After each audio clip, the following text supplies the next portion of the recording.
वर्धमान नगर में रूपसेन नाम का राजा राज करता था। एक दिन उसके यहाँ वीरवर नाम का एक राजपूत नौकरी के लिए आया। राजा ने उससे पूछा कि उसे खर्च के लिए क्या चाहिए, तो उसने जवाब दिया, 1000 तोले सोना। सुनकर सबको बड़ा आश्चर्य हुआ। राजा ने पूछा, तुम्हारे साथ कौन कौन है? उसने जवाब दिया, मेरी स्त्री, बेटा और बेटी। राजा को और भी अचंभा हुआ। आखिर 4 जने इतने धन का क्या करेंगे? फिर भी उसने उसकी बात मान ली। उस दिन से वीरवर रोज 1000 तोले सोना भंडारी से लेकर अपने घर आता। उसमें से आधा ब्राह्मणों में बांट देता, बाकी के 2 हिस्से करके एक मेहमानों, वैरागियों और सन्यासियों को देता और दूसरे से भोजन बनवाकर पहले गरीबों को खिलाता। उसके बाद जो बचता उसे स्त्री बच्चों को खिलाता, आप खाता। काम यह था कि शाम होते ही ढाल तलवार लेकर राज के पलंग की चौकीदारी करता। राजा को जब कभी रात को जरूरत होती वह हाजिर रहता। एक आधी रात के समय राजा को मरघट की ओर से किसी के रोने की आवाज आई। उसने वीरवर को पुकारा तो वहां आ गया। राजा ने कहा, जाओ पता लगाकर आओ कि इतनी रात गए यह कौन रो रहा है और क्यों रो रहा है। वीरवर तत्काल वहां से चल दिया। मरघट में जाकर देखता क्या है कि सिर से पांव तक एक स्त्री गहनों से लदी कभी नाचती है, कभी कूदती है और सिर पीट पीट कर रोती है, लेकिन उसकी आंखों से एक बूंद आंसू की नहीं निकलती। वीरवर ने पूछा, तुम कौन हो? क्यों रोती हो? उसने कहा, मैं राजलक्ष्मी हूं। रोती इसलिए हूं कि राजा विक्रम के घर में खोटे काम होते हैं, इसलिए वहां दरिद्रता का डेरा पड़ने वाला है। मैं वहां से चली जाऊंगी और राजा दुखी होकर 1 महीने में मर जाएगा। सुनकर वीरवर ने पूछा, इससे बचने का कोई उपाय है? स्त्री बोली, हाँ है। यहां से पूरब में 1 योजन पर एक देवी का मंदिर है। अगर तुम उस देवी पर अपने बेटे का शीश चढ़ा दो तो विपदा टल सकती है। फिर राजा 100 बरस तक बेखटके राज करेगा। वीरवर घर आया और अपनी स्त्री को जगाकर सब हाल कहा। स्त्री ने बेटे को जगाया, बेटी भी जाग पड़ी। जब बालक ने बात सुनी तो वह खुश होकर बोला, आप मेरा शीश काटकर जरूर चढ़ा दें। एक तो आपकी आज्ञा, दूसरे स्वामी का काम, तीसरे यह देह देवता पर चढ़े, इससे बढ़कर बात और क्या होगी? आप जल्दी करें। वीरवर ने अपनी स्त्री से कहा, अब तुम बताओ। स्त्री बोली, स्त्री का धर्म पति की सेवा करने में है। निदान 4 जने देवी के मंदिर में पहुंचे। वीरवर ने हाथ जोड़कर कहा, हे देवी, मैं अपने बेटे की बलि देता हूं। मेरे राजा की 100 बरस की उम्र हो। इतना कहकर उसने इतने जोर से खांडा मारा कि लड़के का शीश धड़ से अलग हो गया। भाई का यह हाल देखकर बहन ने भी खांडे से अपना सिर अलग कर डाला। बेटा बेटी चले गए तो दुखी मां ने भी उन्हीं का रास्ता पकड़ा और अपनी गर्दन काट दी। वीरवर ने सोचा कि घर में कोई नहीं रहा तो मैं ही जीकर क्या करूंगा। उसने भी अपना सिर काट डाला। राजा को जब यह मालूम हुआ तो वह वहां आया। उसे बड़ा दुख हुआ कि उसके लिए 4 प्राणियों की जान चली गई। वह सोचने लगा कि ऐसा राज करने से धिक्कार है। यह सोच उसने तलवार उठा ली और जैसे ही अपना सिर काटने को हुआ कि देवी ने प्रकट होकर उसका हाथ पकड़ लिया। बोली, राजन, मैं तेरे साहस से प्रसन्न हूं। तू जो वर मांगेगा सो दूंगी। राजा ने कहा, देवी, तुम प्रसन्न हो तो इन 4 को जिला दो। देवी ने अमृत छिड़ककर उन 4 को फिर से जिला दिया। इतना कहकर बेताल बोला, राजा बताओ, सबसे ज्यादा पुण्य किसका हुआ? राजा बोला, राजा का। बेताल ने पूछा, क्यों? राजा ने कहा, इसलिए कि स्वामी के लिए चाकर का प्राण देना धर्म है, लेकिन चाकर के लिए राजा का राजपाट को छोड़ जान को तिनके के समान समझकर देने को तैयार हो जाना बहुत बड़ी बात है। यह सुन बेताल गायब हो गया और पेड़ पर जा लटका। बेचारा राजा दौड़ा दौड़ा वहां पहुंचा और उसे फिर पकड़कर लाया तो बोताल ने चौथी कहानी कही। यमुना नदी के तट पर धर्मस्थान नामक नगरी थी, जहां गणाधिप राजा शासन करता था। धर्मस्थान नगर में केशव नाम का एक ब्राह्मण भी रहता था। ब्राह्मण रोजाना यमुना किनारे तप करने जाता था। ब्राह्मण के मालती नाम की बहुत ही रूपवान पुत्री थी। जब मालती की उम्र शादी योग्य हो गई तो माता पिता और भाई को उसके ब्याह की चिंता सताने लगी। एक दिन ब्राह्मण अपने किसी यजमान के यहाँ बारात में गया हुआ था और मालती का भाई पढ़ने गया हुआ था। उसी दिन संयोगवश उनके घर एक ब्राह्मण का लड़का आता है। मालती की मां ने लड़के के गुणों और रूप को देखकर उसे वचन देती है, मैं तुम्हारा ब्याह अपनी बेटी मालती से करूंगी। दूसरी तरफ मालती के पिता को भी एक ब्राह्मण का लड़का मिला और जिसे ब्राह्मण ने वचन दिया कि वह अपनी बेटी मालती का ब्याह उसी से करेगा। उधर मालती का भाई पढ़ने गया था, जहां उसे भी ब्राह्मण लड़का मिलता है तो वह भी उसको वचन दे देता है, मेरी बहन मालती का ब्याह तुमसे ही करूंगा। कुछ समय पश्चात जब ब्राह्मण घर आया तो देखा कि वहां एक ब्राह्मण का लड़का पहले से है। थोड़ी देर बाद मालती का भाई भी एक ब्राह्मण लड़के को लेकर आया। थोड़ी ही देर में मालती के माता पिता और भाई को सब समझ आ गया। तीनों सोचने लग गए कि अब क्या करे, किस ब्राह्मण पुत्र से मालती का ब्याह करे। तभी मालती को सर्प काट लेता है। मालती के माता पिता और भाई सहित तीनों ब्राह्मण युवकों ने वैद्य को बुलाया और जहर झाड़ने वाले को बुलाया, लेकिन कोई फायदा नहीं हुआ। सब अपना अपना उपचार करके चले गए, लेकिन मालती की मौत हो जाती है।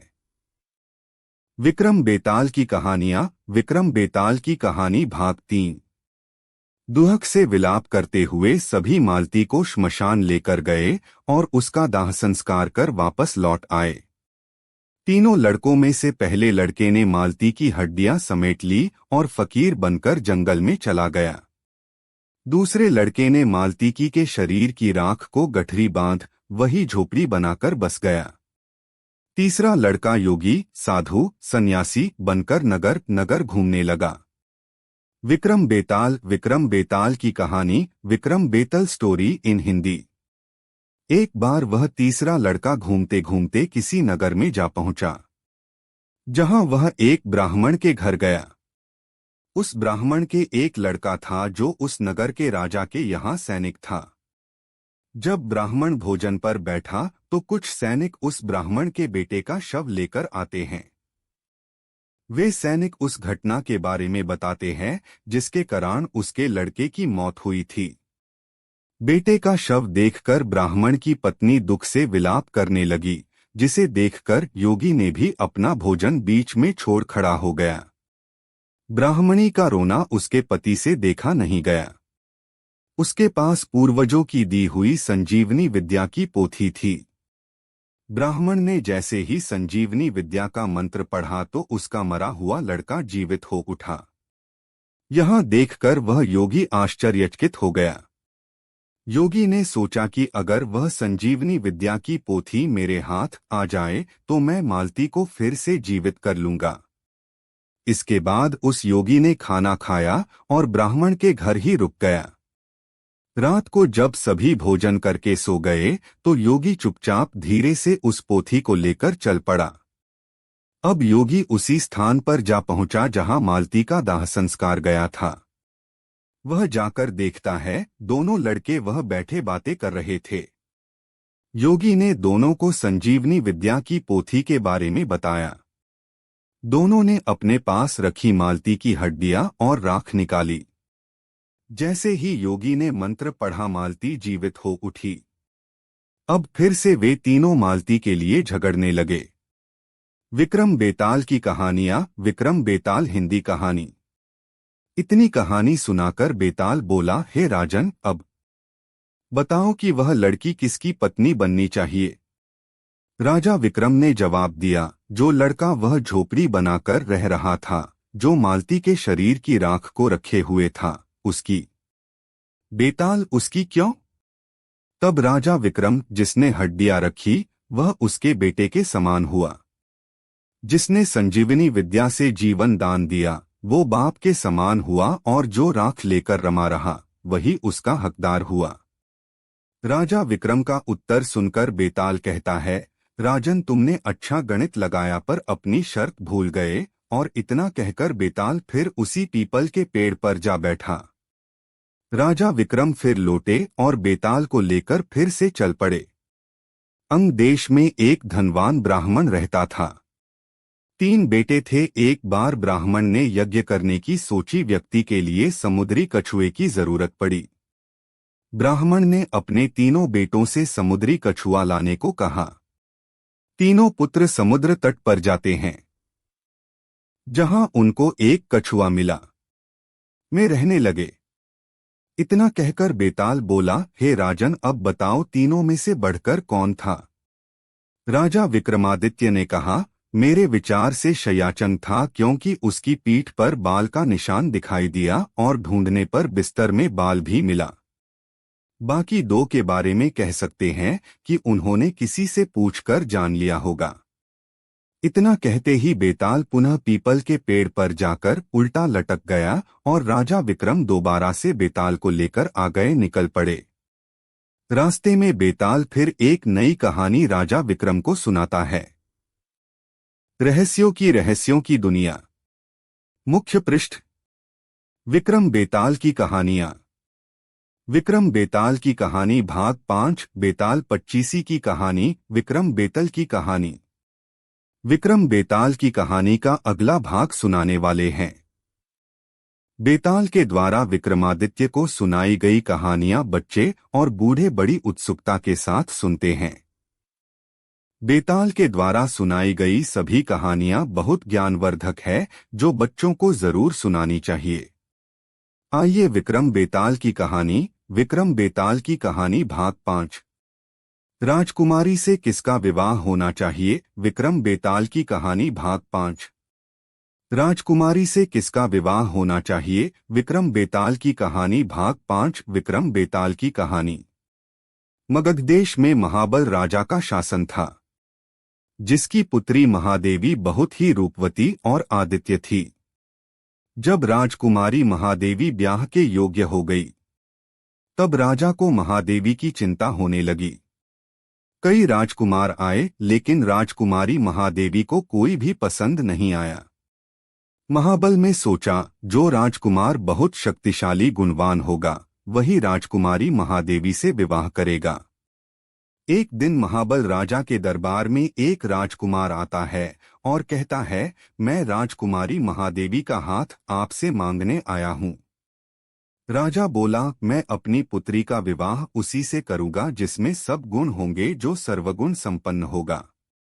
राजकुमार ने कहा, मेरे पास ऐसा रथ है जिस पर बैठकर पल भर में आप जहां मर्जी पहुंच जाओगे। राजा महाबल बोला, ठीक है, आप कुछ दिन इंतजार करें, मैं अपनी पुत्री से पूछकर बताता हूं। फिर एक दिन एक नया राजकुमार आता है, जो कहता है, मैं त्रिकालदर्शी हूं, अर्थात मैं भूतकाल, वर्तमान काल और भविष्य काल तीनों की बातें जानता हूं।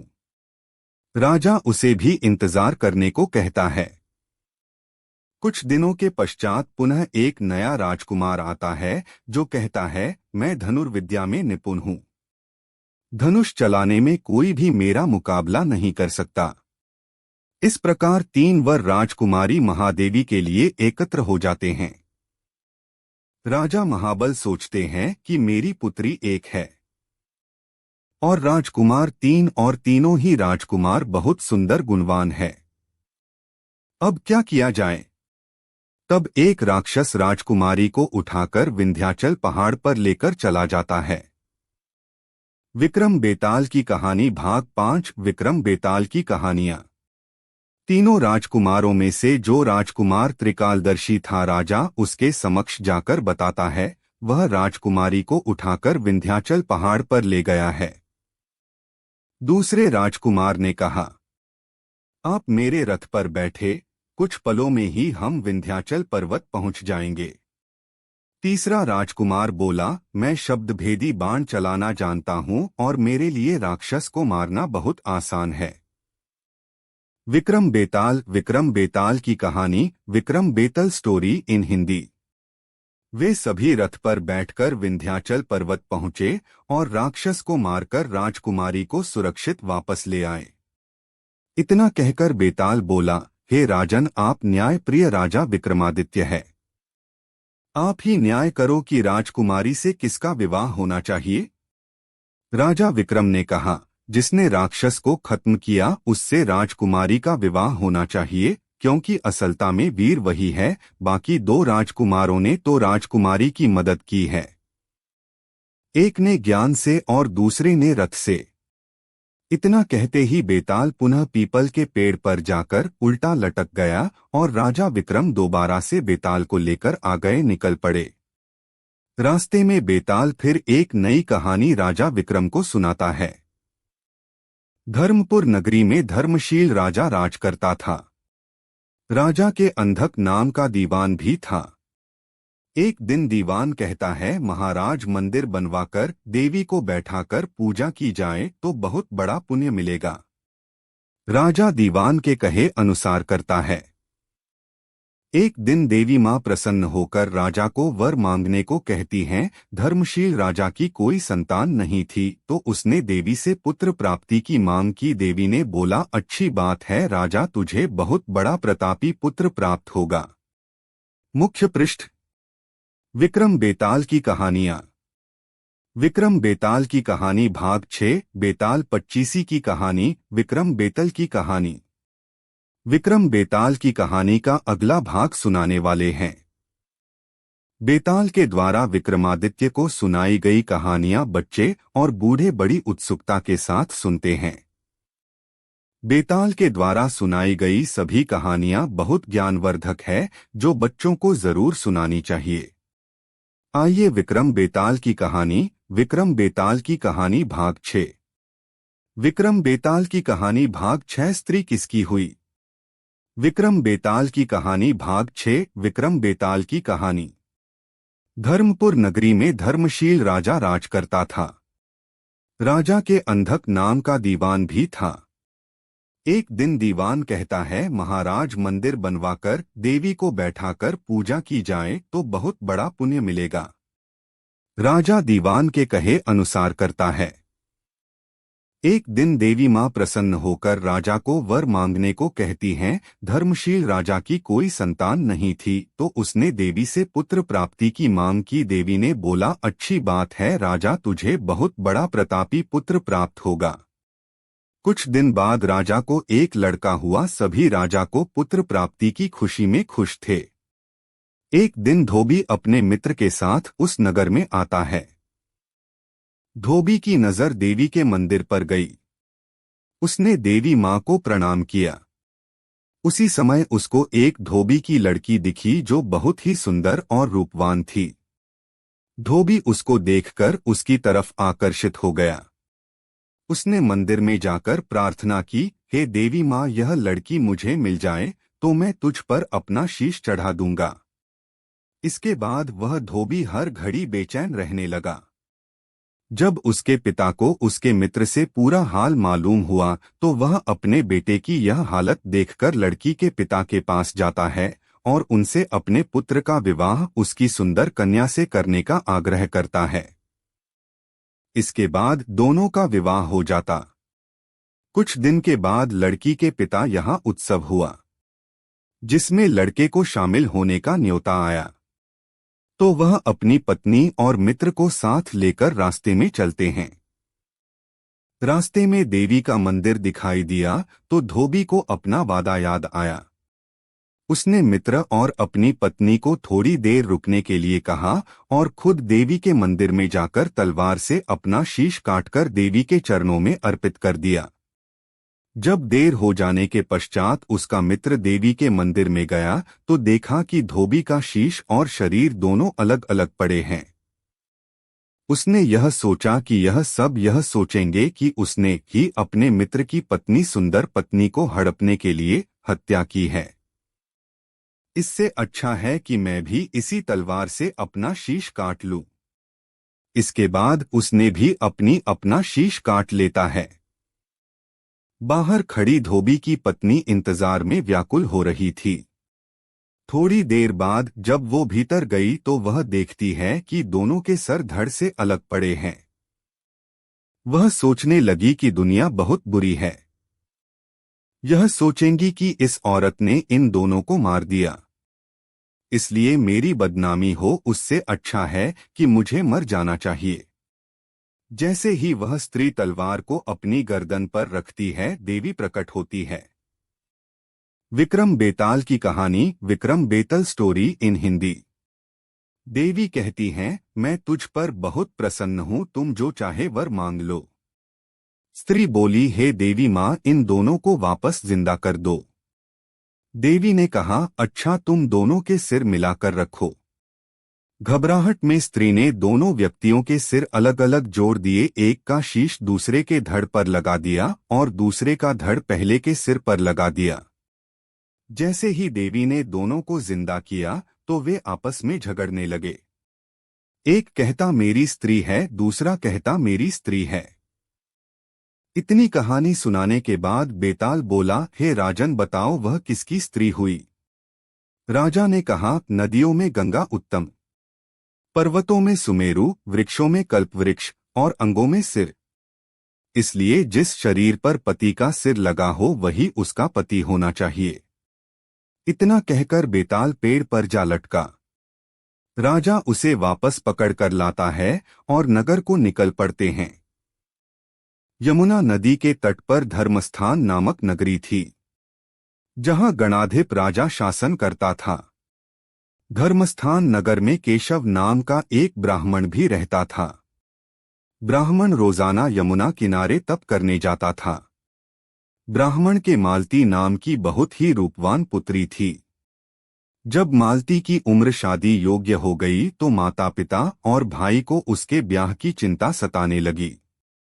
एक दिन ब्राह्मण अपने किसी यजमान के यहाँ बारात में गया हुआ था और मालती का भाई पढ़ने गया हुआ था। से विलाप करने लगी, जिसे देखकर योगी ने भी अपना भोजन बीच में छोड़ खड़ा हो गया। ब्राह्मणी का रोना उसके पति से देखा नहीं गया। उसके पास पूर्वजों की दी हुई संजीवनी विद्या की पोथी थी। ब्राह्मण ने जैसे ही संजीवनी विद्या का मंत्र पढ़ा तो उसका मरा हुआ लड़का जीवित हो उठा। यहां देखकर वह योगी आश्चर्यचकित हो गया। योगी ने सोचा कि अगर वह संजीवनी विद्या की पोथी मेरे हाथ आ जाए तो मैं मालती को फिर से जीवित कर लूंगा। इसके बाद उस योगी ने खाना खाया और ब्राह्मण के घर ही रुक गया। रात को जब सभी भोजन करके सो गए तो योगी चुपचाप धीरे से उस पोथी को लेकर चल पड़ा। अब योगी उसी स्थान पर जा पहुंचा जहां मालती का दाह संस्कार गया था। वह जाकर देखता है, दोनों लड़के वह बैठे बातें कर रहे थे। योगी ने दोनों को संजीवनी विद्या की पोथी के बारे में बताया। दोनों ने अपने पास रखी मालती की हड्डियां और राख निकाली। जैसे ही योगी ने मंत्र पढ़ा मालती जीवित हो उठी। अब फिर से वे तीनों मालती के लिए झगड़ने लगे। विक्रम बेताल की कहानियां, विक्रम बेताल हिंदी कहानी। इतनी कहानी सुनाकर बेताल बोला, हे राजन, अब बताओ कि वह लड़की किसकी पत्नी बननी चाहिए। राजा विक्रम ने जवाब दिया, जो लड़का वह झोपड़ी बनाकर रह रहा था, जो मालती के शरीर की राख को रखे हुए था, उसकी। बेताल, उसकी क्यों? तब राजा विक्रम, जिसने हड्डियां रखी वह उसके बेटे के समान हुआ। जिसने संजीवनी विद्या से जीवन दान दिया वो बाप के समान हुआ और जो राख लेकर रमा रहा वही उसका हकदार हुआ। राजा विक्रम का उत्तर सुनकर बेताल कहता है, राजन, तुमने अच्छा गणित लगाया पर अपनी शर्त भूल गए। और इतना कहकर बेताल फिर उसी पीपल के पेड़ पर जा बैठा। राजा विक्रम फिर लौटे और बेताल को लेकर फिर से चल पड़े। एक नगर था, घर में मक्केश्वर नाम का एक राजा शासन करता था। उसकी सुलोचना नाम की रानी थी। एक राजकुमारी भी थी जिसका नाम शशिबाला था। शशिबाला में यथा नाम और गुण थे। शादी योग्य हुई तो उसका रूप और निखर गया। शशिबाला के यौवन के चर्चे दूर दूर तक नगरियों में होने लगे थे। राजा और रानी को उसके ब्याह की फिक्र होने लगी। राजा ने विवाह के लिए चारों ओर खबर फैलावा दी। नजदीकी देशों से शशिबाला के लिए ही रिश्ते आने लगी थे। मना सकता मैं एक कपड़ा मनाकर 5 लाख तक के मूल्य में बेचता हूँ। विद्या को मेरा अलावा इस सृष्टि में कोई नहीं जानता। उसने राजा को कई रेशमी वस्त्र दिखाए और दिए। सभी वस्त्र चमकदार थे। उन्हें देखकर राजा आश्चर्यचकित हो गया। अवंती से आए राजकुमार ने कहा, मैं जलथल में पशुओं की भाषा को समझ सकता हूँ। हवा में शरीर के सभी अंगों के बारे में जानता हूँ। मैं राजकुमारी को कभी कोई शारीरिक कष्ट नहीं होने दूंगा। चोल देश से आए राजकुमार ने कहा, मैं शब्दभेदी बाण चलाना जानता हूँ। धनुर्विद्या में मुझे कोई पराजित नहीं कर सकता। बंग देश से आए राजकुमार ने कहा, मैं इतना शास्त्र पढ़ा हुआ हूँ कि मुझसे कोई शास्त्र विद्या में मुकाबला भी नहीं कर सकता। वेदों पुराणों से लेकर गीतों तक सब कुछ मुझे कंठस्थ याद है। विक्रम बेताल की कहानी, विक्रम बेतल की कहानी की बातें सुनकर राजा सोच में पड़ गए। चारों राजकुमार सुंदरता में भी एक से एक बढ़कर थे। शशिबाला को बुधवाकर उन चारों राजकुमारों के गुण और रूपों का वर्णन किया, पर शशिबाला चुप खड़ी रही। बेताल बोला, राजन तुम बताओ कि राजकुमारी को उन चारों वरों में से किससे विवाह करना चाहिए। विक्रम बोला, जो राजकुमार कपड़ा बनाकर भेजता है वह शूद्र है। जो पशुओं की बात, भाषा तथा शरीर के अंगों के बारे में जानता है वह वैश्य है।